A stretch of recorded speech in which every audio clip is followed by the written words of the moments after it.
Hello students, welcome to magnet brains Hindi. मेरा नाम है अवनीश त्रिपाठी। तो कक्षा 12 भूगोल के जो इंपॉर्टेंट चैप्टर्स हम एक एक करके देख रहे हैं, उसी क्रम में आज एक और बहुत ही इंपॉर्टेंट चैप्टर हम शुरू करने जा रहे हैं और वो है तृतीयक एवं चतुर्थ क्रियाकलाप। ठीक है, यानी जो पूरा आपका सेवा क्षेत्र, टर्सरी सेक्टर से रिलेटेड और उसके आगे का कंसेप्ट है, ये सारी चीजें हम इस चैप्टर में पढ़ने वाले हैं। बट इससे पहले कि हम चैप्टर स्टार्ट करें, एक इंपॉर्टेंट इंफॉर्मेशन आपके लिए स्टूडेंट्स कि मैग्नेट ब्रेन्स हिंदी एक ऐसा प्लेटफॉर्म है जहां पर आप घर बैठे कक्षा 6 से 12 तक के सारे इंपॉर्टेंट सब्जेक्ट्स, या आप कह लीजिए सारे के सारे सब्जेक्ट्स, किसी भी स्टेट बोर्ड से या सीबीएसई बोर्ड से आप पढ़ाई कर रहे हो, निःशुल्क पढ़ने का मौका आपको मिलता है। यानी एक या दो चैप्टर्स पढ़ने के बाद आपको कोई पेड सब्सक्रिप्शन नहीं लेना। तो कंसेप्ट वीडियोस से लेकर NCERT solutions, MCQs, previous year questions और सारे प्रैक्टिस टेस्ट, सारी चीजें आपको कहां मिलती है? निःशुल्क मैग्नेट ब्रेन्स हिंदी पर। तो बस आपको इस चैनल के साथ जुड़ जाना है और अपनी परीक्षा की तैयारी को और बेहतर बना लेना है। ठीक है स्टूडेंट्स, आइए इसी इंपॉर्टेंट इंफॉर्मेशन के साथ स्टार्ट करते हैं ये इंपॉर्टेंट चैप्टर तृतीयक और चतुर्थ क्रियाकलाप। और देखिए, हमने इससे पहले प्राथमिक क्रियाएं, द्वितीयक क्रियाएं ऑलरेडी देख ली हैं, तब हम इस तृतीय क्रिया और चतुर्थ क्रिया पर पहुंचे हैं। जिन लोगों ने अभी वो चैप्टर नहीं किया है, प्लीज प्लेलिस्ट में जाकर उसको जरूर देख लें। अब देखिए स्टूडेंट्स, बार बार मैं चर्चा करता रहा हूं कि जो पूरी इकोनॉमी होती है, जो पूरी अर्थव्यवस्था होती है, वो आर्थिक क्रियाओं पर डिपेंडेंट होती है, जिसको हम अंग्रेजी में क्या कहते हैं? जिसको अंग्रेजी में हम कहते हैं इकोनॉमिक एक्टिविटीज। ठीक है ना, इकोनॉमिक एक्टिविटी। और ये इकोनॉमिक एक्टिविटी का मतलब ये होता है, इस आर्थिक क्रिया का मतलब ये होता है कि आप वो कौन सा काम कर रहे हैं जिससे आपको अपनी रोजी रोटी कमाने का अवसर मिल रहा है, जिससे आप अपने लिवलीहुड को कमा सकते हैं। तो उसमें 2, 3, 4 डिविजन्स हो जाते हैं, या आप कह सकते हैं कि सेक्टर्स या क्षेत्र बांटे जाते हैं। तो सबसे पहले उसमें नाम आता है प्राथमिक क्रियाओं का, जो सीधे सीधे कृषि और उससे संबंधित और जो नेचुरल रिसोर्सेज से संबंधित जो काम है, जैसे कि माइनिंग करना, जिसकी चर्चा हमने की थी, आखेट करना, फूड एंड गैदरिंग, जिसको हम कहते हैं कि हंटिंग एंड गैदरिंग कहते हैं, इसके अलावा कृषि करना, पशुपालन करना, ये सारी चीजें आती हैं। फिर हम आते हैं द्वितीयक क्षेत्र में, जिसको विनिर्माण कहते हैं, यानी जो रॉ मटेरियल्स आपने प्राथमिक क्रियाओं से निकाले हैं, उसका इस्तेमाल करके फिनिश गुड्स को बनाना, यानी कि एक तरह से आप फैक्ट्री में जब आप प्रोडक्ट्स को बनाते हैं।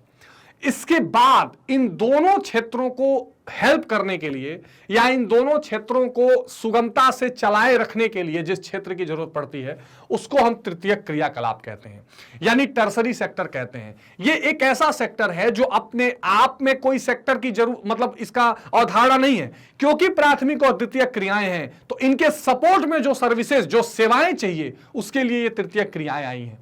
उदाहरण से अगर आप समझना चाहें तो जैसे मान लीजिए प्राथमिक क्रियाओं में कोई किसान खेती कर रहा है, या द्वितीयक क्रियाएं जो विनिर्माण वाली हैं उसमें कोई इंडस्ट्री कोई चीज बना रही है। इन दोनों लोगों को किस चीज की जरूरत पड़ेगी?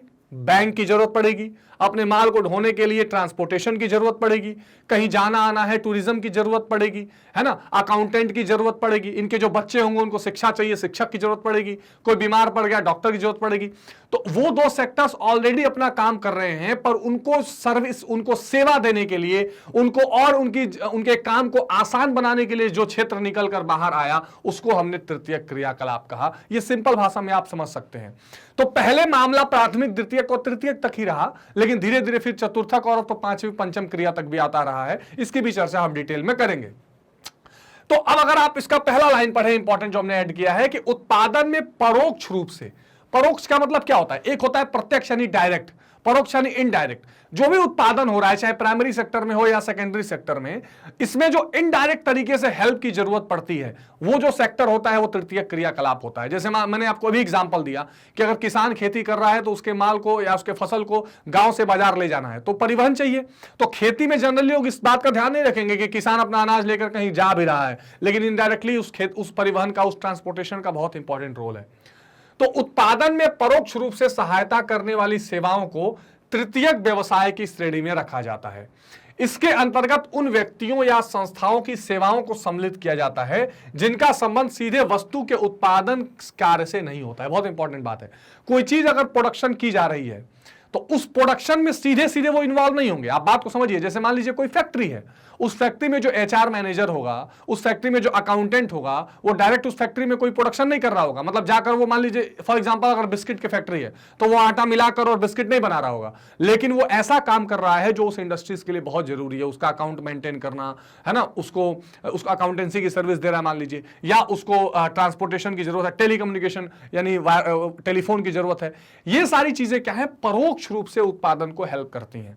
तो टर्सरी सेक्टर जो है, तृतीयक क्रियाकलाप है, एक ऐसे क्रियाकलाप हैं जो इनडायरेक्ट रूप से प्राथमिक और द्वितीयक क्रियाकलापों को मदद करते हैं। आगे और डिटेल में समझेंगे, देखते जाइए। ठीक, अच्छा, जैसे डॉक्टर मरीज का इलाज करता है, शिक्षक शिक्षा देता है, व्यापारी वस्तु का आदान प्रदान करता है, टाइपिस्ट टंकण या टाइपिंग का काम करता है। ये सब सेवाएं सैद्धांतिक ज्ञान और प्रशिक्षण पर आधारित हैं। तो ये इंपॉर्टेंट है, सेवाएं। यहां इस तृतीय क्रियाकलाप में सबसे इंपॉर्टेंट चीज होती है सर्विस। यहां क्या होता है? सर्विस दिया जाता है, हॉस्पिटल की, होटल की, है ना, इसके अलावा अकाउंटेंट की या टीचर की, सब लोग सर्विस देते हैं। सर्विस वाला जहां भी काम आएगा वो ये तृतीय क्रियाकलाप होगा। और एक चीज और आप ध्यान रखेंगे कि प्रशिक्षण यानी स्किल, ठीक, या ट्रेनिंग इसमें बहुत इंपॉर्टेंट है। इसमें ऐसा नहीं है कि ये काम कोई भी कर लेगा। एक अच्छे तरीके से, कुशल तरीके से जो ट्रेंड व्यक्ति होगा, जिसको चीजें समझ में आ रही होंगी, वही वो काम कर सकता है। जैसे कोई भी टीचर नहीं बन सकता ना, उसको उस विषय की जानकारी होनी चाहिए। या कोई भी अकाउंटेंट का काम तो कर नहीं सकता, कोई भी एसी रिपेयरिंग की सर्विस नहीं कर सकता, उसको उस चीज की जानकारी होनी चाहिए। So whatever services is been given, the person is well qualified and skilled and trained in that sector. कहने का मतलब यह है कि जो चीज भी सेवाएं दी जाएंगी वो पूरी तरह ट्रेंड होगा, पूरी तरह से समझ उसको होगी। अभ्यास करते करते या पूर्ण व्यावसायिक बन जाती है, यानी प्रोफेशनल फिर काम होने लगता है। इन क्रियाओं में उत्पादन एवं विनिमय दोनों सम्मिलित होते हैं। तो इसमें एक्सचेंज भी होगा, प्रोडक्शन भी होगा। अच्छा, उत्पादन का मतलब वो वाला उत्पादन में समझिए कि बिस्किट बनाना। उत्पादन सर्विसेज का, जैसे मान लीजिए कि जब आप ध्यान से समझिए, जब आप अर्थशास्त्र पढ़ते होंगे, अगर 12th क्लास के कोई विद्यार्थी है, मैं आपको जनरल भी बताता हूं, एक हमारे देश में निकाली जाती है जीडीपी। जीडीपी आपने सबने सुना होगा कि ग्रॉस डोमेस्टिक प्रोडक्ट निकाली जाती है। ये जीडीपी बाद में फिर क्या बन जाती है? राष्ट्रीय आय बनती है। कैसे बनती है उसका एक पूरा फॉर्मूला है, वो इकोनॉमिक्स के स्टूडेंट्स ज्यादा समझेंगे, ठीक है। उसमें उसको एनएनपीएफसी बनाया जाता है। ये जो राष्ट्रीय आय है स्टूडेंट्स, इसमें क्या चीजें होती हैं? इसमें 2-3 मुद्दे होते हैं। मतलब इसमें गुड्स और सर्विस है, ये खासकर ये जो जीडीपी है, इसमें वस्तु और सेवाएं दोनों शामिल होती हैं। मतलब कोई व्यक्ति 100 बिस्किट बनाए, उसकी वैल्यू, और कोई व्यक्ति डॉक्टर है, उसने जितने का काम किया उसकी वैल्यू, दोनों ऐड की जाएंगी।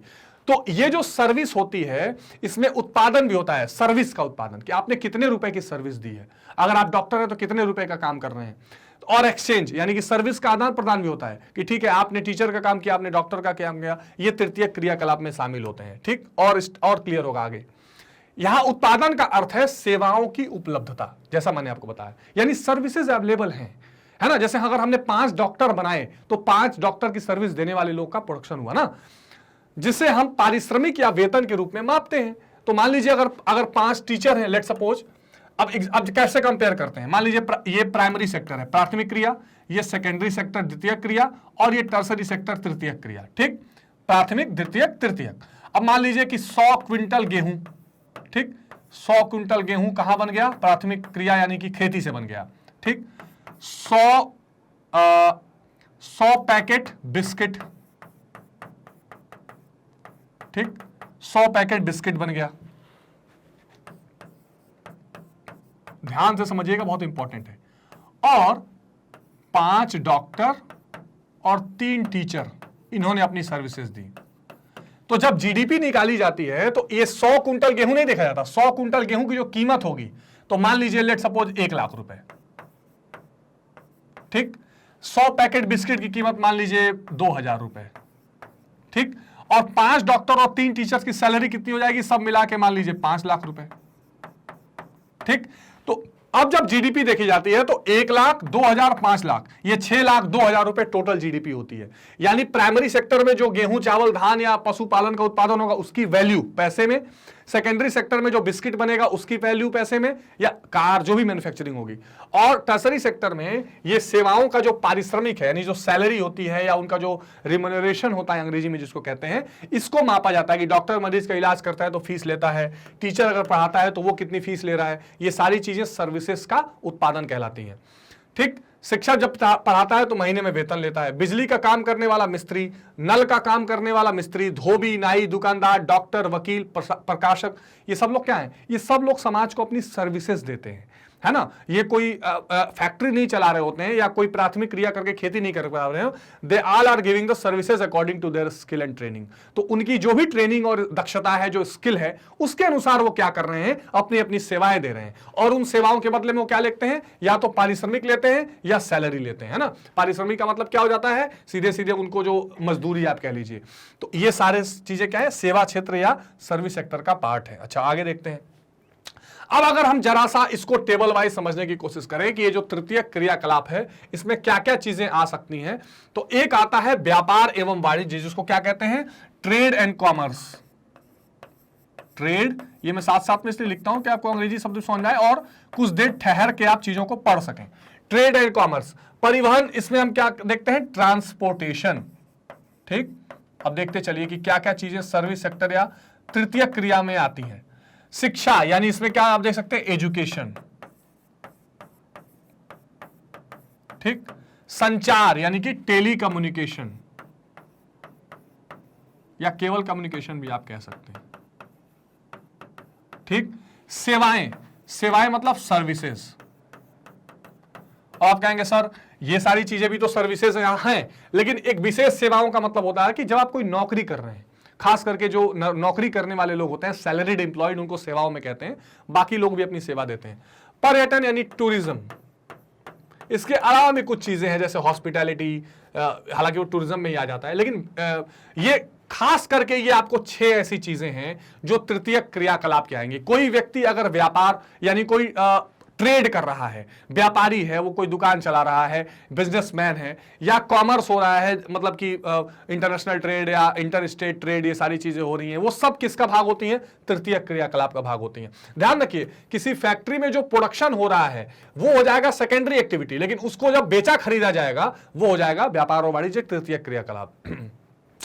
फिर ट्रांसपोर्टेशन, चाहे रेल मार्ग हो, चाहे सड़क का मार्ग हो, चाहे वायु मार्ग हो, कुछ भी हो, अगला चैप्टर भी हमारा परिवहन पर होगा, तो ये सारा भी क्या हो जाता है, ये तृतीय क्रियाकलाप हो जाता है। एजुकेशन, तो एजुकेशन का जो पूरा स्ट्रक्चर है, चाहे वो प्राइमरी हो, सेकेंडरी हो, हायर एजुकेशन हो, वो जो पूरा कंसेप्ट आप देख रहे हैं पढ़ने पढ़ाने का, वो सब क्या है, ये सेकेंडरी या तृतीय क्रियाकलाप है। संचार, टेलीकम्युनिकेशन, यानी आप इसमें अखबार, कम्युनिकेशन या टेलीकम्युनिकेशन दोनों रख सकते हैं आप, तो इसमें जो भी संचार के माध्यम है, आप अखबार ले लीजिए, रेडियो ले लीजिए, मीडिया ले लीजिए, इसके अलावा जो टेलीफोन है, मोबाइल है, जितनी आप इंटरनेट सर्विसेज देख रहे हैं, सब क्या है, संचार में आ जाती हैं। सेवाएं मैंने आपको बताई, पर्यटन यानी टूरिज्म।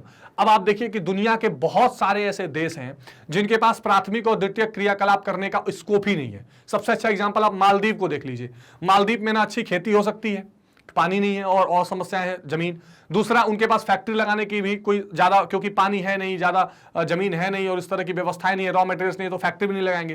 तो पूरी की पूरी अर्थव्यवस्था ही पर्यटन पर चलती है। इसीलिए इसको इंपॉर्टेंट रूप से रखा गया है कि तृतीय क्रियाकलाप भी दुनिया भर के जो इकोनॉमिक स्ट्रक्चर है, जो आर्थिक पूरी अवसंरचना है, जो आर्थिक पूरा ढांचा है ना, उसका एक बहुत ही इंपॉर्टेंट रोल प्ले करता है। और भारत में भी अगर आप देखें तो अब धीरे धीरे सर्विस सेक्टर की तरफ ज्यादा जीडीपी का कंट्रीब्यूशन हो गया है। प्राइमरी और सेकेंडरी सर्विसेज जो है, सेक्टर जो पीछे रह गए हैं। तो ये वो महत्वपूर्ण सेक्टर्स हैं, ये वो महत्वपूर्ण क्षेत्र हैं जो आप तृतीय क्रियाकलाप के अंदर रख सकते हैं। यानी एग्जाम्पल में अगर ये चीजें आपको दी जाती हैं तो आप मान लीजिए कि वो तृतीय क्रियाकलाप से जुड़ी हुई हैं। क्या क्या? व्यापार एवं वाणिज्य, परिवहन, शिक्षा, संचार, सेवाएं और पर्यटन। अच्छा, तो एक एक करके देख लेते हैं। व्यापार के अंतर्गत हम उत्पादित वस्तुओं का क्रय विक्रय करते हैं या फुटकर, थोक और वाणिज्य की दृष्टि से किया जाता है। यानी इसमें आप रिटेल, फुटकर को कहते हैं रिटेल, जैसे आप किसी मॉल में चले गए, एक एक चीज भी ले रहे हैं तो वो रिटेल हो गई, है ना। थोक यानी कि आप कभी कभी क्या कहते हैं, होलसेल जिसको कहते हैं, या बड़े स्तर पर कॉमर्स करते हैं, तो ये सब चीजें इसमें आ जाती हैं। अंतरराष्ट्रीय स्तर पर मुद्रा विनिमय होता है, मतलब अगर आप इंटरनेशनल ट्रेड करने लगे तो फिर क्या होगा, डॉलर, रुपीज, पाउंड, इसमें फॉरेन एक्सचेंज का काम आ जाता है। व्यापार बढ़ने के कारण अनेक केंद्र और संस्थाएं स्थापित हो जाती हैं जो वस्तुओं के संग्रहण और वितरण केंद्र बन जाते हैं। इन्हें 2 वर्गों में बांटा जा सकता है। तो अगर आप देख लीजिए कि जैसे जैसे व्यापार बढ़ेगा तो फिर क्या होगा, बड़ा मार्केट बनेगा, स्टोर हाउसेस बनेंगे, फिर बंदरगाह, ये सारी चीजें बनने लगती हैं। तो 2 तरीके का डिवीजन हो जाता है, ग्रामीण विपणन केंद्र, नगरीय बाजार केंद्र। तो आपको पता है कि इंडिया जैसे देश में एक तरह से 2 तरह की इकोनॉमी चलती है भारत में।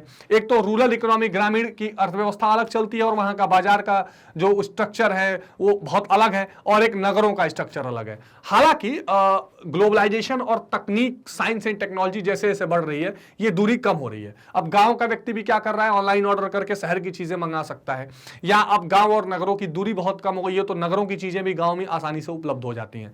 लेकिन फिर भी दो तरीके से ये डिवीजन है, एक ग्रामीण विपणन केंद्र, विपणन बोलते हैं मार्केट को, तो ग्रामीण यानी कि विलेज मार्केट सेंटर, और एक शहरों का बाजार केंद्र होता है। ठीक है, ये दो डिवीजन किए जाते हैं व्यापार और वाणिज्य के लिए।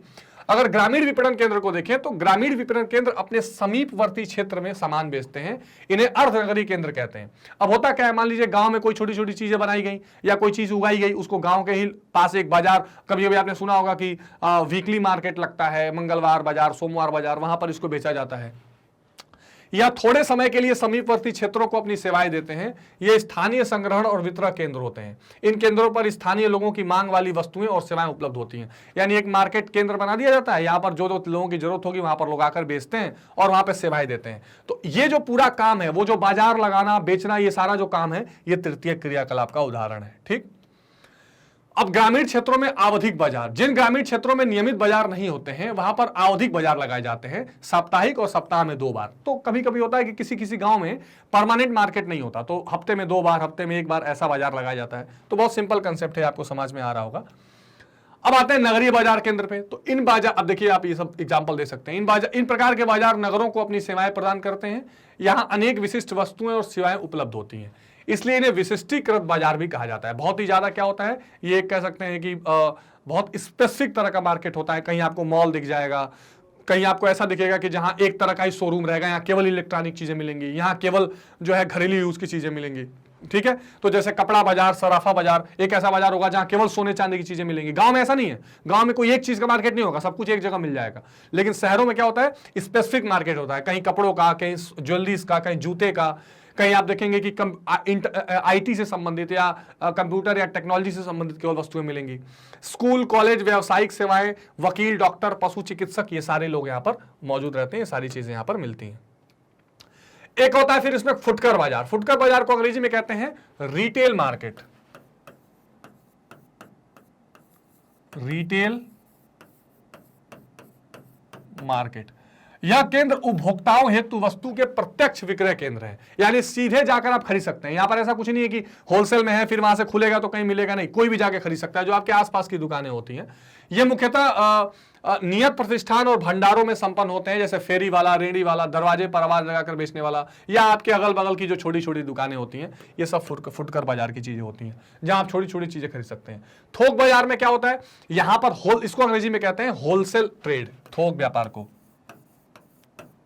Wholesale trade. देखिए व्यापार का ना पूरा स्ट्रक्चर है, होता क्या है, एक यहां पर होता है आपका, मान लीजिए इंडस्ट्री, ठीक, यहां पर हो गई इंडस्ट्री। अब ये जो इंडस्ट्री है ये अपना माल बेचेगी किसको, होलसेलर को।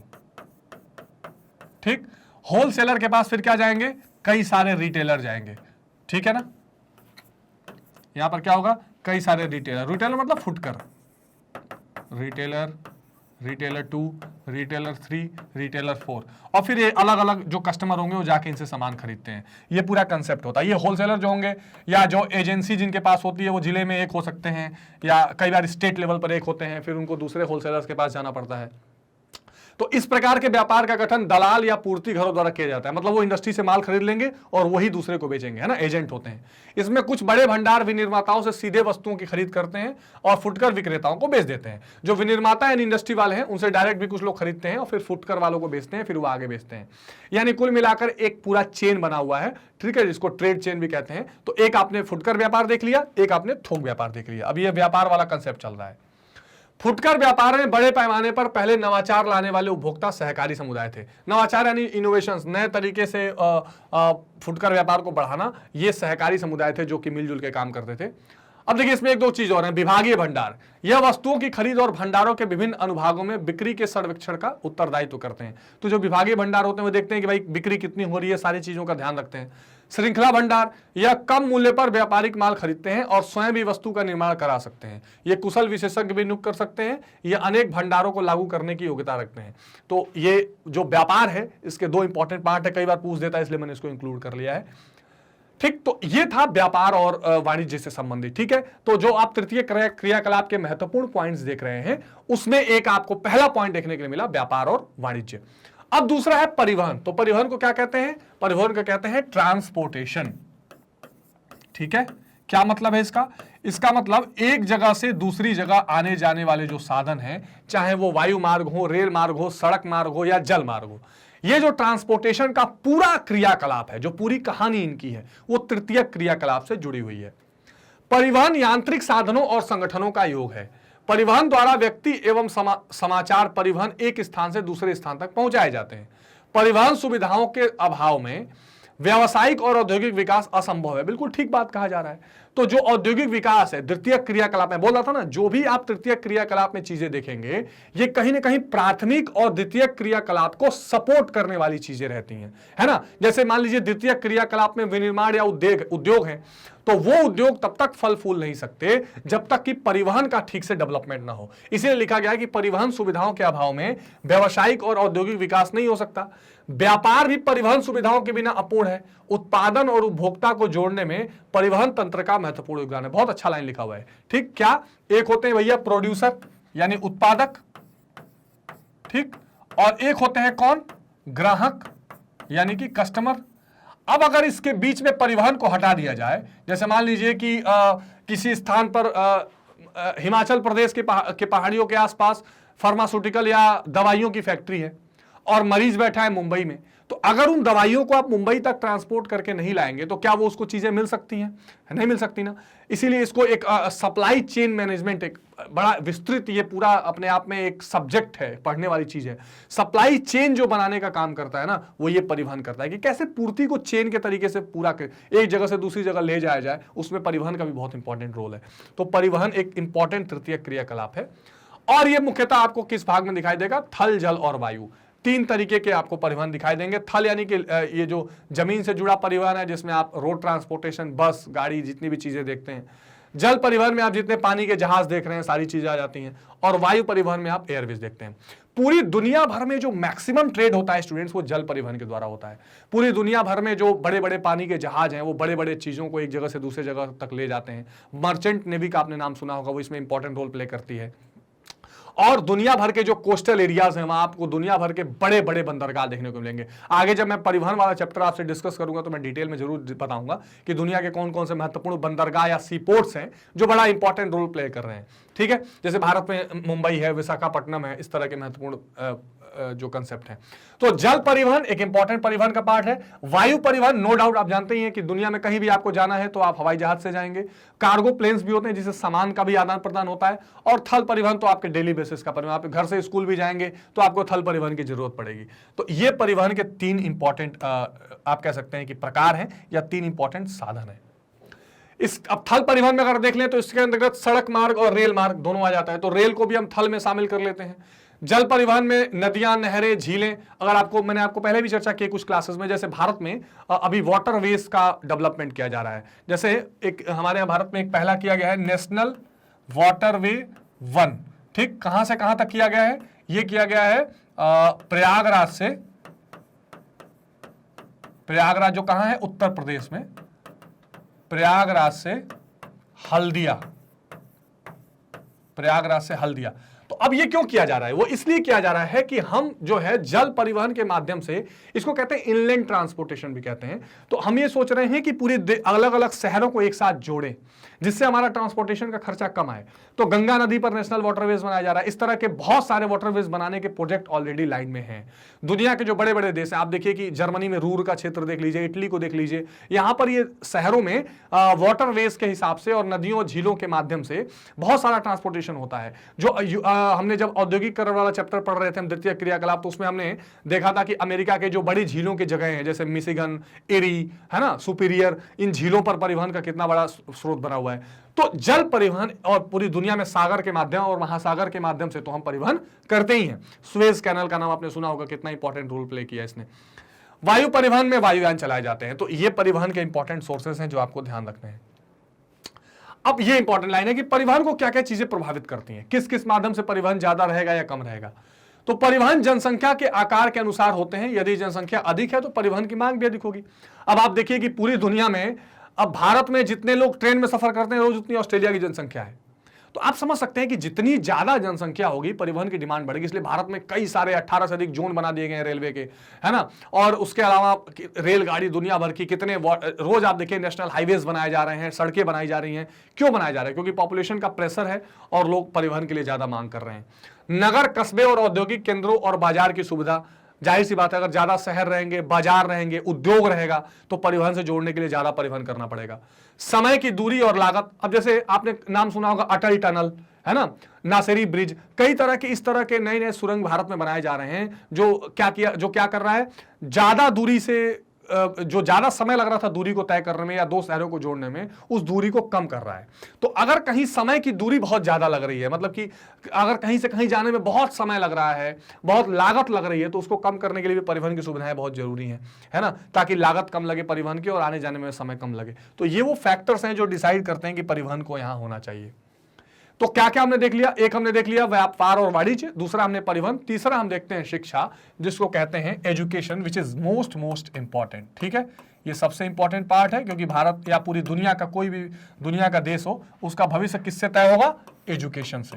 तो ये जो सर्विस है ये अपने आप में बहुत इंपॉर्टेंट है। प्राचीन काल में ये लगभग निःशुल्क हुआ करती थी, लेकिन धीरे धीरे इसका भी व्यापारीकरण हुआ, धीरे धीरे ये भी एक सर्विस और पेड सर्विस के रूप में बनती जा रही है। किसी भी देश की अर्थव्यवस्था के विकास में शिक्षा का विशेष और उल्लेखनीय योगदान है, इसमें कोई दो राय नहीं है। जितना अच्छा एजुकेशन होगा, स्किल होगा, ट्रेनिंग होगा, सब कुछ एजुकेशन में आ जाएगा, उतना बेहतर व्यक्ति का क्या करेगा? प्रोडक्टिविटी या उत्पादकता बढ़ेगी। हमने जब मानव विकास में आपको बता रहा था तो मैंने आपको समझाया भी था कि कैसे मानव एक संसाधन है और हम उसको पूंजी के रूप में बदलते हैं। कैसे बदलते हैं? मानव एक रिसोर्स के रूप में है, नेचुरल रिसोर्स के रूप में, उसको शिक्षा दीजिए, स्वास्थ्य दीजिए, स्किल दीजिए, ट्रेनिंग दीजिए, तो एक कैपिटल पूंजी बन जाता है और वो ऐसी पूंजी बन जाता है जो आपको रिटर्न देने लगेगा। तो दुनिया का कोई भी देश हो, उसकी जो अर्थव्यवस्था है या पूरी उसका जो पूरे कंट्री का या स्ट्रक्चर है या उसके जो कंट्री का भविष्य है, वो शिक्षा पर बहुत निर्भर करता है। यद्यपि शिक्षा किसी स्थूल वस्तु का उत्पादन नहीं करती, परंतु यह लोगों को उत्पादन करने के लिए अधिक कुशल बनाती है। इससे लोगों को ज्ञान में वृद्धि होती है, जिससे उनकी उत्पादकता बढ़ती है। तो ये बहुत इंपॉर्टेंट है, लोगों की ज्ञान बढ़ता है, उनकी प्रोडक्टिविटी बढ़ती है। अतः शिक्षा पर निवेश से हमें उसी प्रकार के मूर्त आर्थिक परिणाम मिलते हैं। अब देखो, मूर्त का मतलब क्या है? मतलब शिक्षा से आपको कोई ऐसी चीज नहीं दिखेगी कि आपने शिक्षा दे दी तो कोई फैक्ट्री बन गई, ऐसा नहीं दिखेगा। लेकिन जो इंटेलेक्चुअल नॉलेज उसको मिल रहा है ना, उससे कुछ ऐसी चीजें बनती हैं जो एक कारखाने के निर्माण में निवेश करने से प्राप्त होता है। आप समझ रहे हैं? जैसे मान लीजिए एक शिक्षा करके अच्छा डॉक्टर आपने बना दिया, तो वो जीवन बचा लेगा, वो फिर कई लोगों को और स्वस्थ करेगा जो और ज्यादा प्रोडक्शन करेंगे। तो शिक्षा क्या होती है? एक तरह से आप कह सकते हैं कि इनविजिबल रिटर्न देती है। शुरू में इनविजिबल रिटर्न देती है, और ये जो इंटेलेक्चुअल प्रॉपर्टी क्रिएट करती है, जिस तरह का ज्ञान, जिस तरह का कौशल क्रिएट करती है, वो आगे कई जगह काम आता है। इसी कारण शिक्षा पर निवेश को मानवीय पूंजी निर्माण कहा गया है। वेरी वेरी इंपॉर्टेंट, जिसको आपको मैं बता रहा था कि जब आप एजुकेशन में इन्वेस्टमेंट करते हैं तो आप क्या बनाते हैं? Human capital formation. Human capital formation, ये कक्षा 12 के एनसीईआरटी में एक अलग से चैप्टर है इकोनॉमिक्स में। क्या है? मानवीय पूंजी निर्माण। मानवीय पूंजी निर्माण यानी मानव को एक कैपिटल क्या होता है? आप पूंजी क्या होता है? आप किसी पूंजी से कोई फैक्ट्री या कोई बिजनेस चलाते हैं, उससे आपको रिटर्न या इनकम मिलती है। उसी तरह से आपको ये जो एजुकेशन में आप जो निवेश करते हैं, इससे आपका ह्यूमन कैपिटल डेवलपमेंट होता है। यानी आप मानव को एक पूंजी के रूप में देखते हैं और मानव फिर क्या होता है? एक पूंजी के रूप में आपको बनके आपको उल्टा रिटर्न देता है। अच्छा शिक्षक बनके, अच्छा डॉक्टर बनके, अच्छा इंजीनियर बनके, अच्छा एडमिनिस्ट्रेटर या प्रशासक बनके। तो ये बड़ा इंपॉर्टेंट पार्ट है जो आपको हमेशा ध्यान में रखना चाहिए। तो ये इंपॉर्टेंट कंसेप्ट है, कई बार एग्जामिनेशन में पूछा जाता है ह्यूमन कैपिटल फॉर्मेशन, इसका आप ध्यान रखेंगे। अब देखिए, शिक्षा को भी 3 वर्गों में बांटा गया। जैसे मैं आपको कह रहा था कि प्राथमिक होगा, फिर सेकेंडरी एजुकेशन होती है, फिर हायर एजुकेशन होती है। तो अगर प्राथमिक शिक्षा की आप बात करें तो कुछ ऐसे आधारभूत कौशल होते हैं जिनकी जानकारी देश के प्रत्येक बालक बालिका को दी जाती है। इसमें पढ़ना, लिखना, साधारण हिसाब की गणना प्रारंभिक शिक्षा की निःशुल्क और अनिवार्य होती है। ठीक है, भारत के संविधान का अनुच्छेद 21A, ठीक है, शिक्षा का अधिकार, अनिवार्य शिक्षा का अधिकार है। और 6 से 14 साल के बच्चे जो है इसमें प्रमुख रूप से होते हैं। तो ये प्राथमिक शिक्षा की कुल कहानी है, जिसमें बहुत ही प्राइमरी स्कूल आपने देखा होगा, प्राइमरी एजुकेशन की बात इसमें की जाती है। माध्यमिक शिक्षा, इसमें आप कह सकते हैं कि कक्षा 10वीं से पहले तक की बात होती है। किसी भी देश को अपनी अर्थव्यवस्था सुदृढ़ करने के लिए प्रशिक्षित मानव शक्ति की आवश्यकता होती है, अतः लोगों को उच्च प्रकार के कौशल सिखाने की आवश्यकता होती है। और माध्यमिक शिक्षा उस उच्च कौशल के जस्ट पहले की बात है, यानी कि आप कह सकते हैं कि कक्षा 8वीं 9वीं जो बच्चा पढ़ रहा होता है उस समय 5 के बाद कक्षा 9 तक 8 तक विशेष करके ये माध्यमिक शिक्षा की बात होती है। उच्च शिक्षा में अगर आप आएंगे या अब क्योंकि इसमें देखिए 4 डिवीजन भी हो जाते हैं कई बार, कक्षा 5 से 8 तक, फिर 8 से 9 10 11 12 अलग, लेकिन यहां पर 3 डिवीजन है। तो आप क्लास 5 से लेकर 6 से लेकर 12 तक मान लीजिए कि पूरा माध्यमिक शिक्षा बोर्ड जो देखता है उसमें आप कह सकते हैं इसको। उच्च शिक्षा सीधे सीधे हायर एजुकेशन की बात है, जिसमें आप कॉलेज एजुकेशन, प्रोफेशनल डिग्रीज, इसके अलावा एमफिल पीएचडी जहां तक आप जाना चाहें, इंजीनियरिंग, सारी चीजें आ जाती हैं। तो कुछ कौशल विशिष्ट होते हैं, विशिष्ट मतलब स्पेसिफिक है। जैसे मान लीजिए किसी को एडमिनिस्ट्रेशन करना है तो एमबीए करेगा, या मतलब मैनेजमेंट सीखना है तो एमबीए कर लेगा। किसी को इंजीनियर बनना है, स्पेशल है, तो वो इंजीनियरिंग करेगा। किसी को अकाउंटेंट बनना है वो सीए कर सकता है ना। तो अलग अलग कौशल जो है विशिष्ट है, अलग अलग उसकी पढ़ाई होती है। तो कुछ कौशल विशिष्ट होते हैं जिन्हें उच्च शिक्षा संस्थानों से सिखाया जाता है। इसके लिए अधिक से प्रशिक्षण, उच्च स्तर की आवश्यकता होती है। अतः भारत की अर्थव्यवस्था में उच्च शिक्षा में लगाए गए साधनों के विस्तार की बजाय शिक्षा के सुदृढ़ीकरण तथा प्रशिक्षण और शोध में सुधार लाने पर अपना ध्यान केंद्रित करना चाहिए, और इसके अलावा बेरोजगारी की समस्या बढ़ सकती है।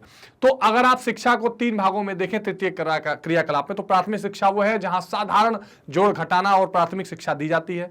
माध्यमिक शिक्षा जहां पर बच्चा अपने 10वीं 12वीं तक कंप्लीट करके एक आपने जिसको कह सकते हैं कि पहला बेंचमार्क हासिल करता है, और बाद में उच्च शिक्षा में क्या होता है, विशेष कौशल दिया जाता है।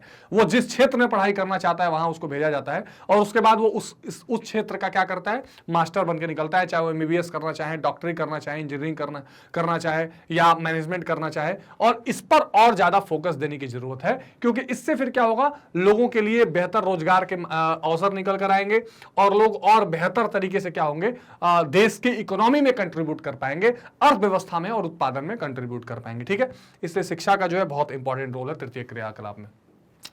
आज विकासशील देशों को छोड़कर जहां उच्च शिक्षा ग्रहण करने वाले व्यक्तियों का प्रतिशत अधिक है, वे बेरोजगारी की समस्या से ग्रसित हैं। इसके अतिरिक्त विकसित देश जैसे फ्रांस, कनाडा, संयुक्त राज्य अमेरिका, जर्मनी, ये जो विकसित देश हैं, यहां उच्च शिक्षा का प्रतिशत केवल 2 से 5% तक है, जबकि प्राथमिक तथा माध्यमिक शिक्षा का परसेंट 90 से 95% है। ठीक है, तो ये एक डेटा है जो आपको ध्यान में रख सकते हैं आप। अब इसके अलावा आते हैं स्वास्थ्य सेवाएं, यानी कि हेल्थ सर्विसेज। ठीक है, ये भी बहुत इंपॉर्टेंट प्ले करता है रोल, हेल्थ सर्विसेज। ठीक, अब आइए देखते हैं इसमें क्या है। तो किसी भी देश की स्वास्थ्य सेवाएं उस देश की सामाजिक प्राथमिकताओं को प्रकट करती हैं। बिल्कुल ठीक बात है। सोशल जो आपकी प्रायोरिटीज हैं वो क्या हैं। अगर आप देखिए 2-4 चीजें किसी भी सोसाइटी के लिए इंपॉर्टेंट है, एजुकेशन, हेल्थ, हाउसिंग, उसमें एक हेल्थ भी है।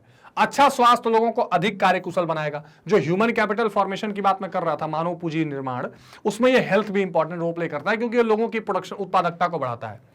स्वस्थ श्रमिक अधिक कार्यकुशल और उत्पादक होंगे, अतः यह आवश्यक है कि देश की स्वास्थ्य सेवाएं उपयुक्त हों। प्रश्न यह है कि उपयुक्त स्वास्थ्य ढांचे का निर्माण कैसे हो, क्योंकि साधन सीमित होते हैं। बहुत सही बात है, रिसोर्सेज आपके लिमिटेड हैं और आपको बहुत अच्छा हेल्थ सर्विस बनाना है। इसलिए गवर्नमेंट का भारत में देखिए एम्स जैसे इंस्टीट्यूट बनाए जाते हैं, हेल्थ एंड वेलनेस सेंटर बनाए जाते हैं। कुछ स्टेट्स अब मोहल्ला क्लिनिक जैसे छोटे छोटे हेल्थ सर्विस सेंटर्स बना रहे हैं। तो ये पूरा हेल्थ इंफ्रास्ट्रक्चर होता है। हेल्थ इंफ्रास्ट्रक्चर भी 2-3 भागों में डिवाइडेड है। प्राइमरी हेल्थ सेंटर जो आपके घर के आसपास छोटे छोटे आपको कोई चोट लग गई, छोटी जरूरतों के लिए बनाया जाता है। सेकेंडरी हेल्थ सर्विसेज जैसे डिस्ट्रिक्ट लेवल पर होता है, जो आपके डिस्ट्रिक्ट हॉस्पिटल्स होते हैं। और हायर हेल्थ सर्विसेज या टर्सरी जो आपके मेडिकल कॉलेजेस, एम्स जैसे प्रीमियर इंस्टीट्यूट हैं, जहां पर क्या होता है, जहां पर स्वास्थ्य की सेवाएं भी दी जाती हैं और हेल्थ रिसर्च भी किया जाता है।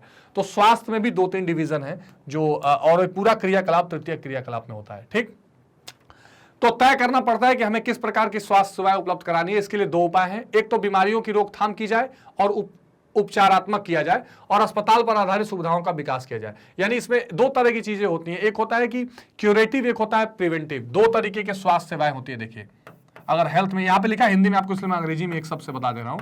हेल्थ की अगर आप बात करें तो इसमें 2 चीजें होती हैं। एक होता है क्यूरेटिव और एक होता है प्रिवेंटिव।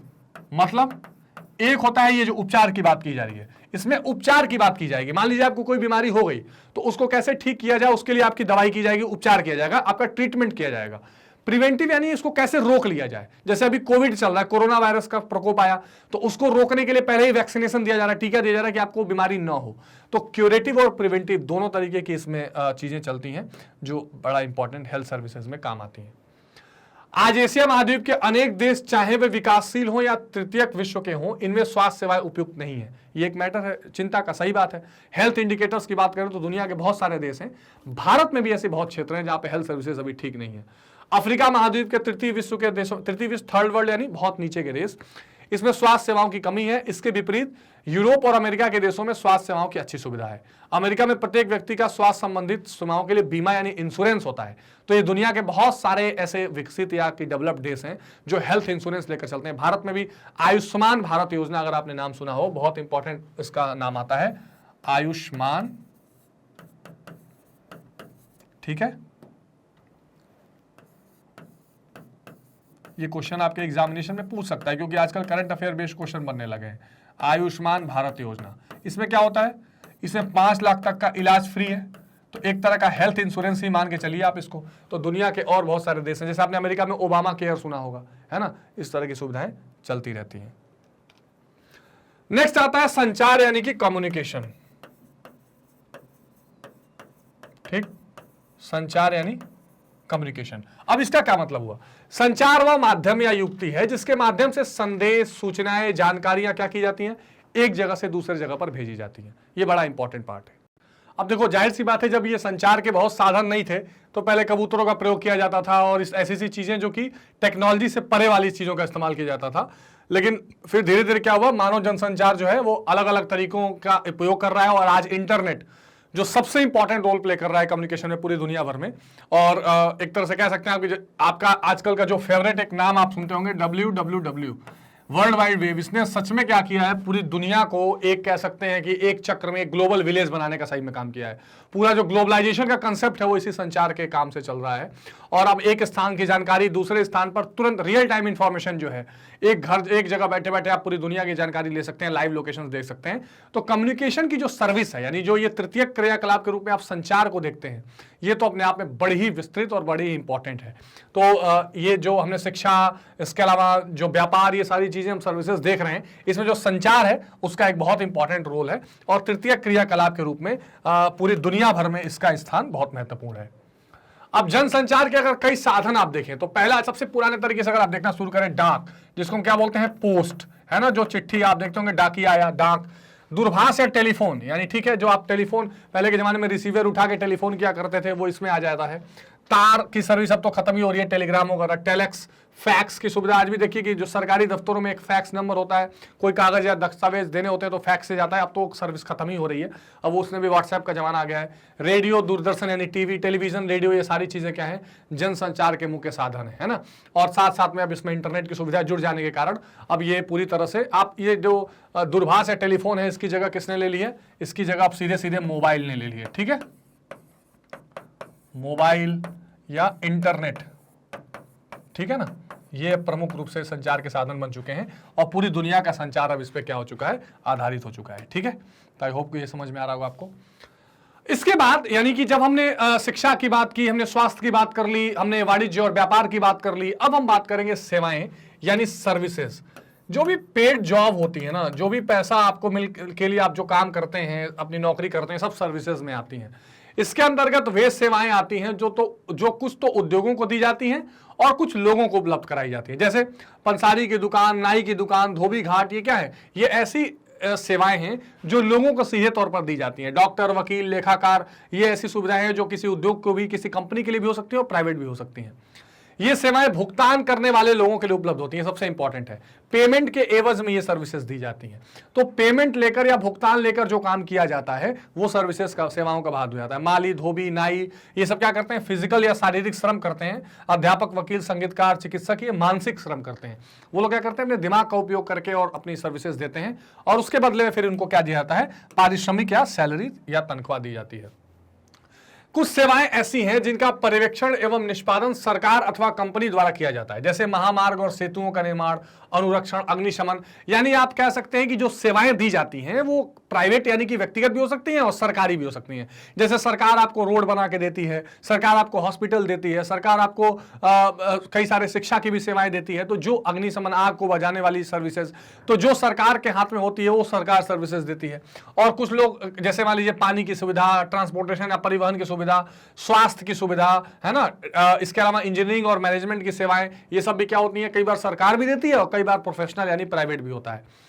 इसके अलावा जो मनोरंजन, इंटरटेनमेंट की जो जैसे बॉलीवुड, हॉलीवुड, ये क्या है, ये प्राइवेट आमोद प्रमोद की चीजें हैं और ये सेवाएं आपको जो है प्राइवेट सेक्टर के थ्रू देखने के लिए मिलती हैं। तो सेवाओं का भी वर्गीकरण आप क्या कर सकते हैं, सरकारी और एक तरह से बाजार या प्राइवेट लोगों के हिसाब से कर सकते हैं।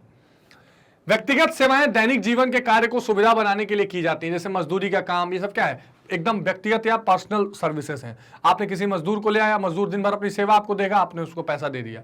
मोची, खाना बनाने वाले लोग, माली, घरेलू सेवाएं करने वाले लोग, ये क्या है, ये सब मैं इसलिए इंक्लूड किया मैंने एग्जांपल कि आपको समझ में आ जाए कि जितनी भी चीजें कौशल के हिसाब से, स्किल के हिसाब से आपको प्रोवाइड की जाती हैं आपके जीवन को आसान बनाने के लिए, वो सब के सब सेवाओं के रूप में आती हैं, तृतीय क्रियाकलाप के रूप में इसको देखा जाता है। ठीक है। मोस्ट इंपॉर्टेंट, पर्यटन। इसको मैं मोस्ट इंपॉर्टेंट इसलिए रखता हूं कि ये कई देशों के अर्थव्यवस्था की रीढ़ की हड्डी बना हुआ है। भारत में भी आप देखिए अतुल्य भारत या इनक्रेडिबल इंडिया जैसी चीजें चलाई जा रही है जिसमें भारत के टूरिज्म को प्रमोट किया जाए। क्योंकि टूरिज्म क्या करता है, ये कई सारे और सेवाओं को और रोजगार के माध्यमों को विकसित करता है। जैसे अगर आप कहीं कहीं घूमने कोई व्यक्ति जाएगा तो वहां पर ट्रांसपोर्ट वाले को, होटल वाले को, चाय वाले को, खाने वाले को, सबको उससे रोजगार मिलता है। तो ये तृतीय क्रियाकलाप का एक बहुत इंपॉर्टेंट पार्ट है। आमोद प्रमोद के उद्देश्य से जो यात्रा की जाती है उसको टूरिज्म कहते हैं। यानी जब आप घूमने फिरने, मौज मस्ती करने कहीं जाते हैं तो टूरिज्म कहलाती है। कुल राजस्व की दृष्टि से विश्व का सबसे बड़ा व्यवसाय है। अगर टोटल इसका रेवेन्यू देखा जाए, इस क्षेत्र से आने वाला पैसा देखा जाए, तो पूरी दुनिया का सबसे ज्यादा बड़ा व्यवसाय यही है। इस व्यवसाय का कार्य कुछ संस्थाएं करती हैं जो अपने रजिस्टर्ड व्यक्तियों द्वारा पर्यटकों के आवास, भोजन, परिवहन, मनोरंजन के लिए व्यवस्था करते हैं। आपने देखा होगा ना, ट्रैवल एजेंट्स होते हैं, ट्रैवल कंपनियां हैं जो आपके पूरे टूरिज्म के प्लान को, पैकेज को बनाती हैं। जैसे आपने सुना होगा ट्रिप बनाना, कई सारे ऐसी कंपनियां, make my trip and all. तो ये सारा क्या होता है, ये पूरा का पूरा एक इंफ्रास्ट्रक्चर बन चुका है। किस चीज का, इकोनॉमी का इंफ्रास्ट्रक्चर बन चुका है, अर्थव्यवस्था का ये बहुत बड़ा पार्ट बन चुका है। और ये किस में आता है, तृतीय क्रियाकलाप का ही हिस्सा माना जाता है, टर्सरी एक्टिविटीज का ही पार्ट माना जाता है टूरिज्म भी। ठीक है, आई होप कि आपको समझ में आ गया होगा, इसमें कोई कंफ्यूजन नहीं रहा होगा। पर्यटन प्रदेश अगर देखा जाए तो भूमध्य सागरीय तट के सहारे, अब पूरी दुनिया का भूगोल पढ़ रहे हैं तो देखना पड़ेगा, जो भूमध्य सागरीय तट के सहारे देश हैं, जिसको मेडिटेरेनियन जो सी है, जो अफ्रीका और यूरोप के बीच की जगह है, उनको अगर आप ले लें। इसके अलावा स्विट्जरलैंड का आपने नाम सुना होगा, भारत का पश्चिमी तट, केरल और गोवा विश्व के लोकप्रिय पर्यटक स्थलों में गिने जाते हैं। तो दुनिया के बहुत सारे ऐसे जगह हैं, आप स्विट्जरलैंड चले जाइए, यूरोप के कई सारे देश हैं, बुडापेस्ट चले जाइए। ठीक है, इसके अलावा आप भारत में कई ऐसे प्लेसेस हैं जो आपको टूरिज्म के मुद्दे से बहुत इंपॉर्टेंट हैं, यूएस, नॉर्थ अमेरिका, दक्षिण अमेरिका, हर जगह।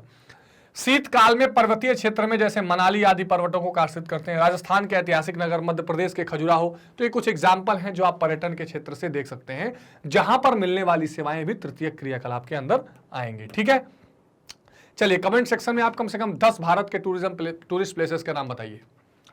अब देखिए किन किन कारकों से पर्यटन प्रभावित हो सकता है, बहुत इंपॉर्टेंट। ये क्वेश्चन अपने आप में बना के जा सकते हैं कि कौन कौन से ऐसे कारण हैं जो पर्यटन को प्रभावित कर सकते हैं। तो एक, मांग और परिवहन की सुविधा।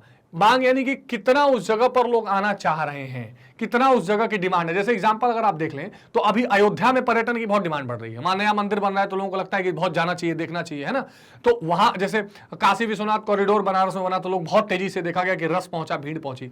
दूसरा, परिवहन की सुविधा, वहां पहुंचने की सुविधा कैसी है, वहां पे रेल कनेक्टिविटी ठीक है कि नहीं, एयर कनेक्टिविटी, रोड की कनेक्टिविटी कैसी है। उसके अलावा पर्यटन को क्या क्या चीजें आकर्षित करती हैं, उत्तम जलवायु। अब मान लीजिए कोई ऐसी जगह है जहां बहुत गर्मी पड़ रही है, या ऐसी जगह वहां इतनी ठंड है कि लोग जम जाएं, लोग शीतलहर में हमेशा रहें, माइनस में तापमान रहे, तो बहुत कम लोग जाएंगे। भूदृश्य, ये जिसको कहते हैं सीनरिक व्यू, अगर वहां पे सीनरी बड़ी अच्छी है, अच्छी पहाड़ियां हैं, या जो कुछ अच्छी झील है, अच्छी नदियां हैं, जैसे बनारस के घाटों पर लोग बहुत बैठना पसंद करते हैं, भोपाल जैसे जगहों में झील के पास बैठना, लेक व्यू को देखना, मनाली में जो है हिल स्टेशन को देखना, तो जो भूदृश्य है वो बड़ा वहां पे क्या करेगा, अच्छा करेगा। इतिहास एवं कला, कोई ऐसा प्लेस है जिसका हिस्टोरिकल वैल्यू बहुत है, जैसे हम्पी चले जाइए। ठीक, इसके अलावा खजुराहो में भी आप देख सकते हैं, तो वहां जो कलाकृति है वहां की, तो आप जिस तरह का वहां अगर हिस्टोरिकल, जैसे राजस्थान के जो बहुत बड़े बड़े किले हैं, तो उन किलों का एक हिस्टोरिकल पर्सपेक्टिव है, हिस्टोरिकल कहानियां हैं, हिस्टोरिकल जगहें हैं, तो उन वो भी चीजें आकर्षित करती हैं। संस्कृति एवं अर्थव्यवस्था, वहां का कल्चर अगर आपको देखना है, जैसे लोग स्पेशली मथुरा वृंदावन जाते हैं बरसाने की होली देखने, वहां का वो कल्चर है ना। तो जिस तरह का जहां का जैसा कल्चर रहेगा वो अगर अट्रैक्टिव रहेगा तो उस कल्चर को देखने के लिए भी लोग पहुंचते हैं। और जैसे राजस्थान में लोग जाकर क्या करते हैं, कच्चे घानी का जिसको कहते हैं भोजन करते हैं, थाली वहां पे स्पेशली खाते हैं, मारवाड़ी थाली खाते हैं, तो वहां का कल्चर है, उस तरह का फूड कल्चर है जिसको लोग एंजॉय करने जाते हैं। तो ये जो चीजें होंगी, ये उत्तम जलवायु, भूदृश्य, इतिहास, कला, संस्कृति, अर्थव्यवस्था, ये चीजें क्या होंगी, पर्यटन के लिए एक आकर्षण का कारण बनेंगी, एक अट्रैक्शन का कारण बनेंगी। और ये तृतीयक क्रियाकलाप की महत्वपूर्ण बातें हैं। ठीक। और अगले अगर आप पॉइंट्स देखें तो भारत में समुद्र पर लोगों के लिए स्वास्थ्य सेवाएं, ये भी इंपॉर्टेंट है। तो आज भारत समुद्र पार स्वास्थ्य सेवाओं में उभर कर आया है। विदेशों से बहुत से लोग उपचार के लिए भारत में आए हैं। एक नया कंसेप्ट आजकल जुड़ा है, मेडिकल टूरिज्म। मेडिकल टूरिज्म यानी आजकल लोग स्वास्थ्य के लिए भी क्या कर रहे हैं, भारत में या कहीं भी स्वास्थ्य के लिए जब आप जाते हैं दूसरे देशों में, तो वो एक टूरिज्म का पार्ट बन जाता है। और भारत में भी इस तरह से अब देखने के लिए मिल रहा है। भारत के महानगरों में अवस्थित विश्व स्तरीय अस्पताल संपूर्ण विश्व के रोगियों का इलाज करते हैं। भारत ही नहीं, थाईलैंड, मलेशिया और सिंगापुर जैसे देशों को भी चिकित्सा पर्यटन से, देखिए मैं भी कह रहा था, चिकित्सा पर्यटन जो शब्द बना है ये बड़ा इंपॉर्टेंट है, इससे बहुत लाभ मिल रहा है। तो ये एक नई तरह की सेवा है, नई तरीके की तृतीय क्रियाकलाप है जो देखने के लिए मिल रहा है, चिकित्सा पर्यटन। ठीक है, तो इसको आप ध्यान रखेंगे जब एक देश दूसरे देशों में जाकर अपने चिकित्सा के लिए काम करते हैं या चिकित्सा वहां पे लेते हैं। भारत, स्विट्जरलैंड और ऑस्ट्रेलिया के अस्पताल विकिरण बिंबों के अध्ययन से लेकर चुंबकीय अनुनाद बिंबों के निर्वाचन, पराश्रय परीक्षण तथा की विशिष्ट सेवा सुविधाएं उपलब्ध करा रहे हैं। ये जो शब्द हैं ये मेडिकल साइंस के शब्द हैं, जिसमें डायग्नोसिस करना या लेजर बिंब के द्वारा, लेजर लाइट्स के द्वारा ऑपरेशन करना या कैंसर जैसे चीजों को ट्रीटमेंट करना, ये नई नई तकनीकें हैं जो कई देशों में विकसित हो रही हैं। और इसके लिए लोग दूसरी जगह देशों में जाकर अपना इलाज कराते हैं। और जब इलाज कराते हैं तो फिर क्या होता है, उससे टूरिज्म बढ़ता है, जिसको आप चिकित्सा टूरिज्म का नाम, मेडिकल टूरिज्म का नाम दिया गया है। तृतीयक उद्योग या कार्यों को सहायता प्रदान करने वाली क्रियाएं या सेवाएं, जैसे शोध कार्य, सूचनाओं कार्य, संप्रेषण, प्रशासनिक व्यवस्था, चतुर्थ और पंचम क्रियाकलाप में आती है। ठीक, तो अब हम कहां पहुंच चुके हैं, चतुर्थ या पंचम क्रियाकलाप में पहुंच चुके हैं। लेकिन उससे पहले मैं आपको एक समअप जरूर दे देना चाहता हूं कि हमने क्या क्या सर्विसेज लास्ट में देख ली, जिसको आप जरूर ध्यान रखेंगे।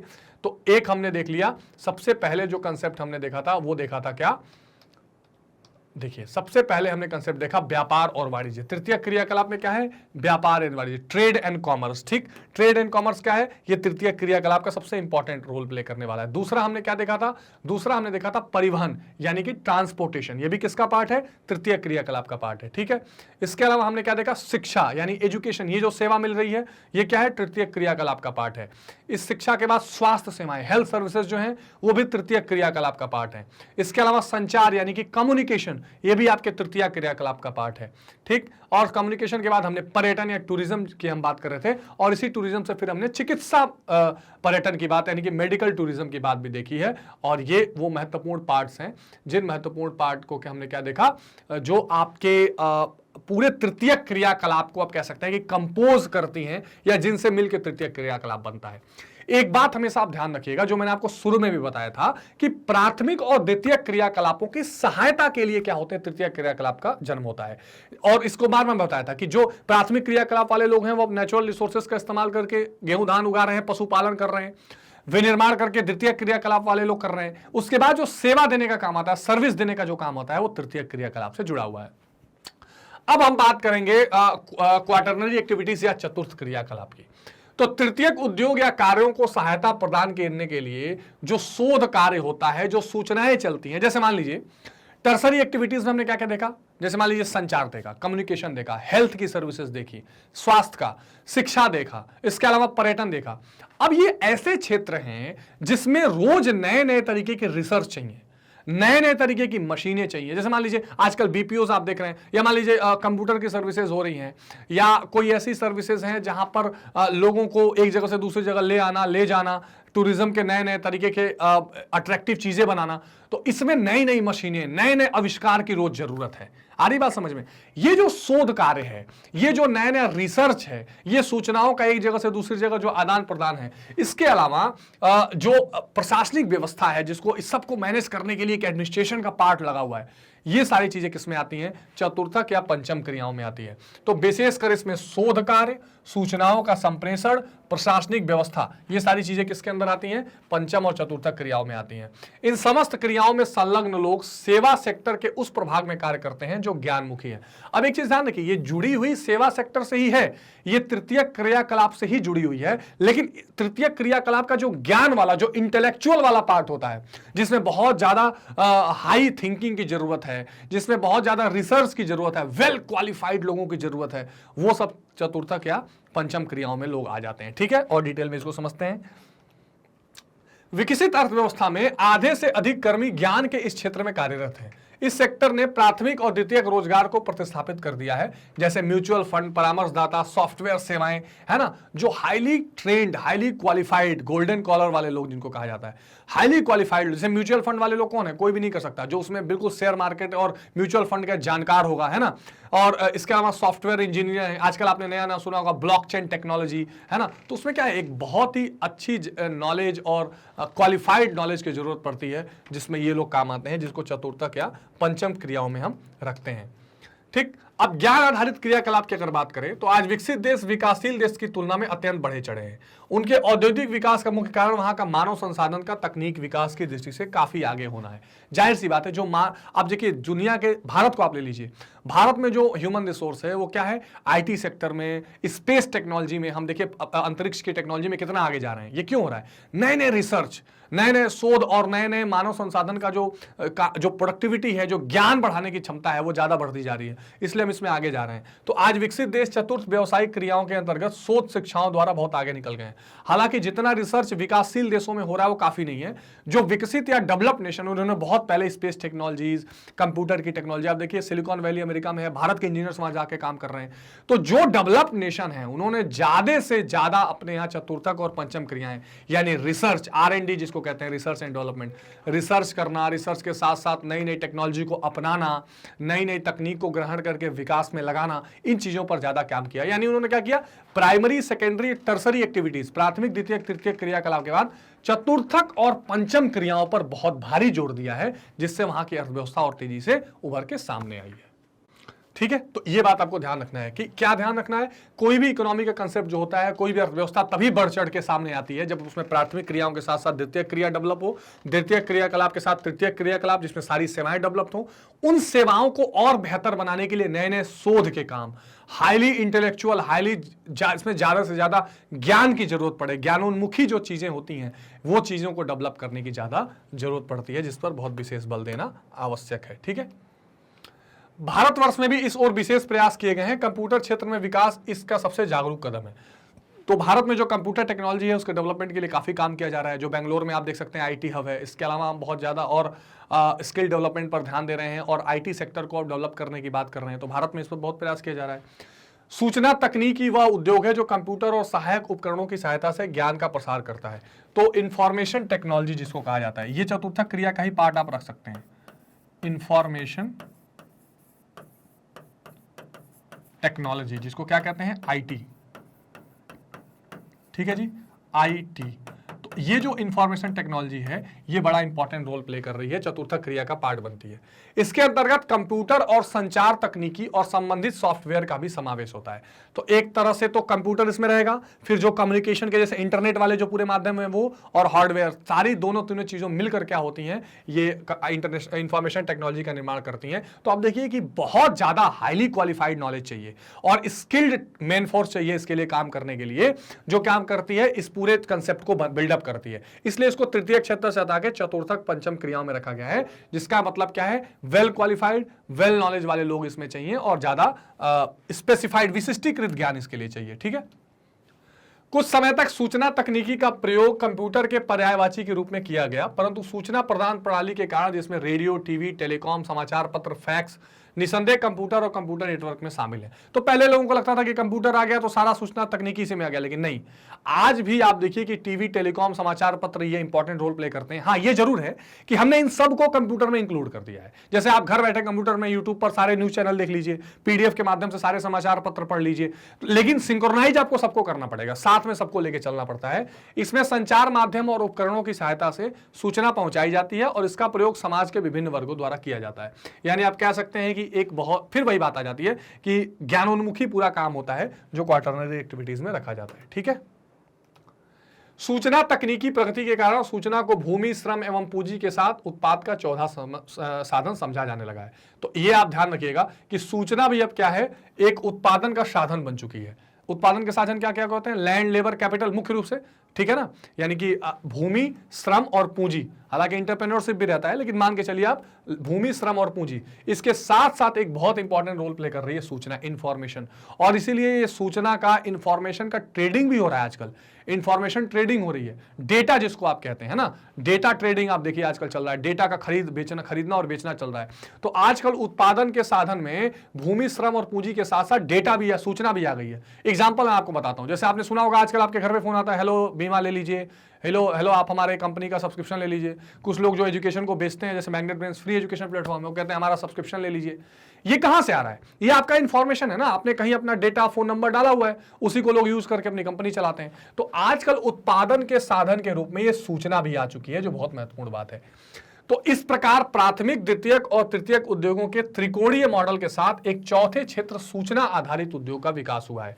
इसको और अच्छे से अगर आपको समझना हो तो कुछ ऐसा समझिए कि ये 3 सेक्टर आपको चल रहे हैं। पहला प्राथमिक,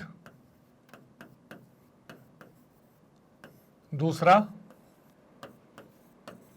द्वितीयक, तीसरा तृतीयक। अब ये तीनों चीजें तो हमें लगभग क्लियर हैं, ठीक है। ये कंसेप्ट चलता आ रहा था, ये आपका पूरी तरह से कृषि, पशुपालन इस पर आधारित था। ये पूरी तरह से आपका विनिर्माण पर आधारित है, जिसको मैन्युफैक्चरिंग कहते हैं, ठीक है। और ये आपका आधारित था सेवाओं पर। अब इन सब के साथ एक जो चल रहा है कंसेप्ट, वो चल रहा है चतुर्थक का, ठीक। और इसमें क्या क्या चीजें हैं? इसमें एक महत्वपूर्ण चीज ऐड हो गई है, और वो है क्या? सूचना,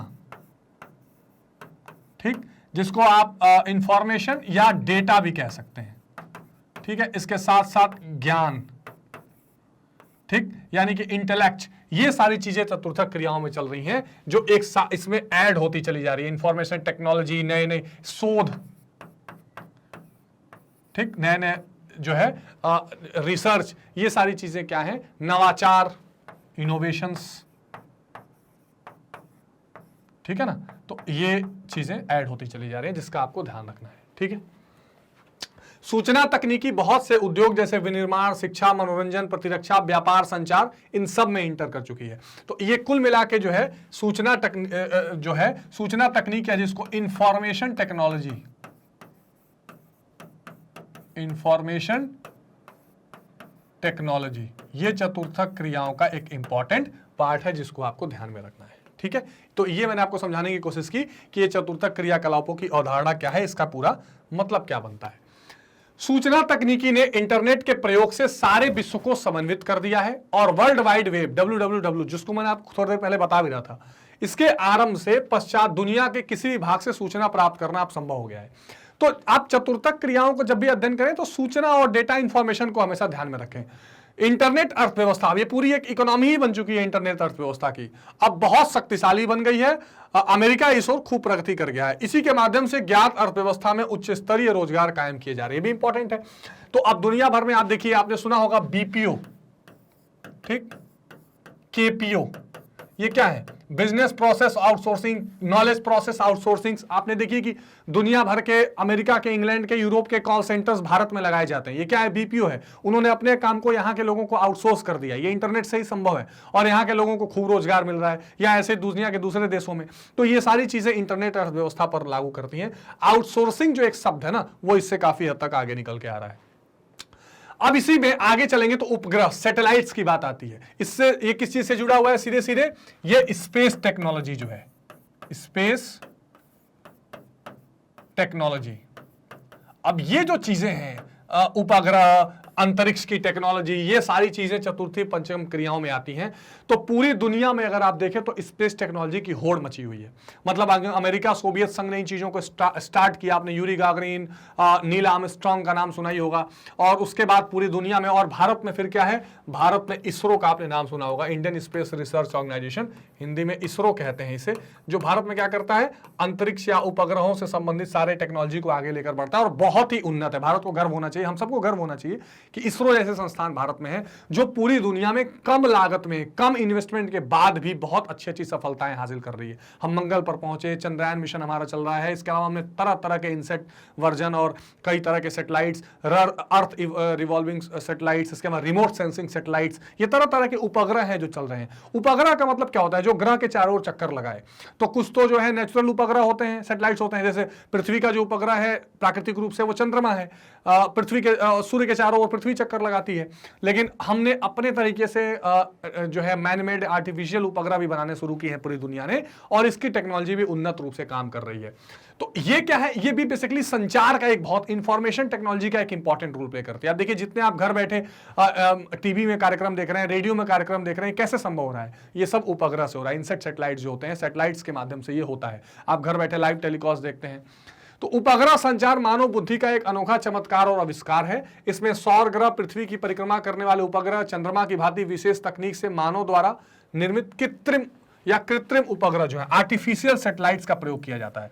मतलब क्या होता है, जैसे उपग्रह क्या होते हैं, ये पृथ्वी है और उसके चारों ओर ये चक्कर लगाएंगे, और उससे क्या होता है, इसमें कई तरह के करते हैं। जियो स्टेशनरी एक टेक्नोलॉजी होती है, विज्ञान का विषय है।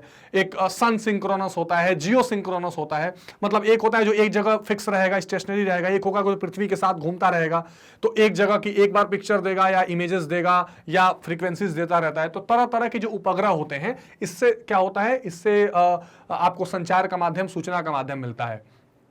कृत्रिम उपग्रह को शक्तिशाली रॉकेटों की सहायता से अंतरिक्ष में स्थापित किया जाता है। सही बात है, आप देखते हैं कि रॉकेट लगाकर उपग्रह भेजे जाते हैं। आपने नाम सुना होगा PSLV और GSLV, ठीक है, पोलर सिंक्रोनस लॉन्च व्हीकल, जियो सिंक्रोनस लॉन्च व्हीकल। तो ये लॉन्च व्हीकल्स हैं, है ना, GSLV, ये लॉन्च व्हीकल्स हैं। ये वो माध्यम है जिनके द्वारा हम क्या करते हैं, उपग्रहों को लॉन्च करते हैं, PSLV, GSLV, और इनके माध्यम से हम क्या करते हैं, सैटेलाइट्स को अंतरिक्ष में ले जाकर छोड़ते हैं, और फिर वो वहां पर घूमते रहते हैं और उनसे हम यहाँ अर्थ पे बैठ के काम लेते रहते हैं। तो ये जो पूरा कंसेप्ट है उपग्रहों का, ये भी चतुर्थक और पंचम क्रियाओं में लगा हुआ है। ये उपग्रह आवश्यकता अनुसार पृथ्वी से कुछ 100 किलोमीटर से लेकर कई हजार किलोमीटर की ऊंचाई पर स्थापित किए जाते हैं, जहां से ये अपनी निर्धारित कक्षा में पृथ्वी की परिक्रमा करते रहते हैं। तो ये अर्थ है, अर्थ के चारों ओर ये घूमते रहेंगे, और इनसे जो काम लेना होता है पृथ्वी पर, जिस तरह की जानकारी लेनी होती है, जो सैटेलाइट्स, जो इंफॉर्मेशन जहां भेजनी रहती है, हम उसकी मदद से भेजते हैं। अब जैसे भारत में कुछ उदाहरण आप देख सकते हैं, Bhaskar, Rohini, apple, Bhaskar 2, INSAT 1, INSAT B. INSAT series के जो सैटेलाइट्स हैं ये बहुत महत्वपूर्ण है और ये सूचना के लिए बहुत इंपॉर्टेंट है। इनसेट ID, ये रिमोट सेंसिंग होते हैं, जो क्या कहते हैं, जो पृथ्वी की चीजें हैं उनको आजकल आप देखिए कि कहाँ कितनी बारिश के वजह से, सूखे की वजह से कितना नुकसान हुआ है, ये सारी चीजें पता लगाने के लिए भारत सरकार इस तरह के सैटेलाइट्स का इस्तेमाल करती है। इमेजेस ले लिए जाते हैं। इनसेट ID 2B, मंगलयान हमने भेजा था 22 जुलाई 2019 को, चंद्रयान। तो ये वो सैटेलाइट्स हैं या वो व्हीकल्स हैं, वो आप कह सकते हैं कि अंतरिक्ष के क्षेत्र में किए गए प्रयोग हैं भारत के द्वारा, जो बहुत ही उन्नत रहे हैं, जिनका बहुत पूरी दुनिया में नाम रहा है। और ये जो पढ़ाने का, इस चैप्टर में इंक्लूड करने का जो मेन मोटो है वो ये है कि ये सारी चीजें चतुर्थक और पंचम क्रियाओं में आती हैं, जो आपको प्राथमिक, द्वितीयक, तृतीयक क्रियाओं के अलावा इंपॉर्टेंट रोल प्ले करती हैं। इसके अलावा इनका इंपॉर्टेंट महत्व है, जिसको आपको जानना बहुत जरूरी है। इस तरह की चीजों को इसमें शामिल किया जाता है। उच्चतम स्तर के निर्णय लेने वाले तथा नीतियों का निर्माण करने वाले लोग इस वर्ग में आते हैं। किसमें? पंचम क्रियाकलाप में। तो अब तक आप जो देख रहे थे वो चतुर्थक क्रियाकलाप था, जो पंचम से रिलेटेड है। अब आता है पंचम क्रियाकलाप। तो पंचम क्रियाकलाप में आपको क्या चीजें दिखाई देंगी? वो बेसिकली दिखाई देंगी जो बड़े बड़े डिसीजंस लेने वाले लोग हैं, जो एडमिनिस्ट्रेटर्स हैं, ठीक है, जो आपको प्रशासक हैं, जो बड़े बड़े ओहदे पर काम करने वाले लोग हैं, ये किस में आएंगे? पंचम क्रियाकलाप में आएंगे। इनको क्विनरी एक्टिविटीज कहते हैं, ठीक। इनके अंतर्गत नवीन और वर्तमान विचारों की रचना, पुनः गठन, व्याख्या, आंकड़ों का प्रयोग और उनकी व्याख्या नई प्रौद्योगिकी के अनुसार की जाती है। अब देखिए जो पॉलिसी मेकिंग वाली काम होती है जिसमें स्टैटिस्टिक्स यानी कि सांख्यिकी को देखा जाता है, डेटा को अध्ययन किया जाता है, इसके बाद नया नया निर्णय लिया जाता है, ये पूरा का पूरा काम किसमें आता है? पंचम क्रियाकलाप में आता है। ये व्यवसाय स्वर्ण कॉलर कहे जाते हैं। क्या? Golden collar. अभी मैं आपको बता रहा था कि जब चतुर्थक और पंचम क्रियाएं आप पढ़ेंगे तो उसके बाद ये गोल्डन कॉलर आता है। यानी अब जब ये चार चीजें चल रही हैं उसके बाद क्या आता है? इसमें आप एक चीजें ऐड कर सकते हैं, और वो क्या ऐड कर सकते हैं कि इन सब से संबंधित चीजों के लिए आपको क्या बनाना पड़ेगा? नीति निर्माता, नीति निर्धारण, पॉलिसी मेकिंग। तो ये किस में आ जाएगा? ये सारी चीजें आ जाती हैं पंचम क्रियाकलाप में। ठीक है, पंचम क्रियाकलाप। ठीक है, बहुत महत्वपूर्ण बात है ये। पंचम क्रियाकलाप में ये चीजें आ जाती हैं। इस क्रियाकलाप में संलग्न लोग वरिष्ठ व्यावसायिक, सरकारी अधिकारी, अनुसंधान, वैज्ञानिक, वित्त और विधि के परामर्शदाता होते हैं। ठीक है, तो जो एडवाइजरी करने वाले लोग होते हैं, जो एडवाइस देने वाले बड़े बड़े अपने क्षेत्र के विशेषज्ञ लोग होते हैं, वो से जिसको कह सकते हैं स्पेशलिटी रखने वाले जो लोग होते हैं, वो पंचम क्रियाकलाप में आते हैं। तो देखने में आपको सर्विस जैसा ही लगेगा, लेकिन ये बहुत हाई प्रोफाइल होता है। ठीक है, ब्रह्मास्त्रोतन, इसको बेसिकली क्या कहते हैं हम? ये आउटसोर्सिंग से, बाह्य स्रोतन कहते हैं इसको, आउटसोर्सिंग से संबंधित है। इसके अंतर्गत दक्षता को सुधारने तथा लागतों को घटाने के लिए कार्य बाहरी ठेकेदारों को दिया जाता है। इसको आप किस में लग सकते हैं? आउटसोर्सिंग में, आउटसोर्सिंग। ठीक है, अभी हम कुछ देर पहले आउटसोर्सिंग बीपीओ केपीओ की बात कर रहे थे।